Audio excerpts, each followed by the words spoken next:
কেন্দ্রীয় সরকারের 12 বছর পূর্তি উপলক্ষে দক্ষিণ ত্রিপুরার শান্তিরবাজার মহকুমায় আয়োজিত হলো জনকল্যাণ শিবির। সাধারণ মানুষের দোরগোড়ায় সরকারি পরিষেবা পৌঁছে দেওয়ার লক্ষ্যে শান্তিরবাজার পুর পরিষদের উদ্যোগে এই শিবিরের আয়োজন করা হয়।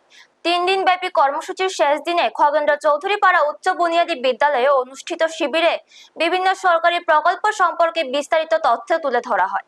পাশাপাশি প্রধানমন্ত্রী আরোগ্য যোজনা, ম্যারেজ সার্টিফিকেট সহ বিভিন্ন পরিষেবার জন্য আবেদন ও তথ্য সংগ্রহের সুযোগ পান সাধারণ মানুষ। পুর পরিষদ ও মহকুমা প্রশাসনের যৌথ উদ্যোগে আয়োজিত এই শিবিরে সরকারের বিভিন্ন জনকল্যাণমূলক প্রকল্প এক ছাদের নিচে এনে মানুষের কাছে পৌঁছে দেওয়ার চেষ্টা করা হয়।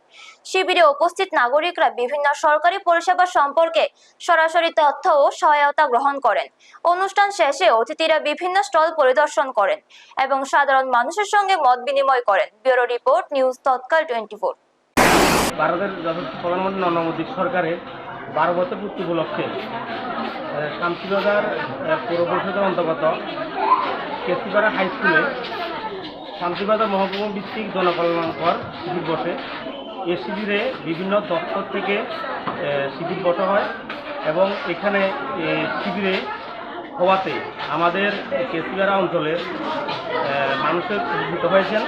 আমি ধন্যবাদ জানাই শান্তিবাজার পৌর পরিষদকে এবং ধন্যবাদ জানাই ভারতের প্রধানমন্ত্রী নরেন্দ্র মোদীজিকে এবং ধন্যবাদ জানাই আমাদের ত্রিপুরা রাজ্যের মুখ্যমন্ত্রী ডক্টর মানিক সাহা মহোদয়কে এসব শিবিরের আয়োজন করার জন্য।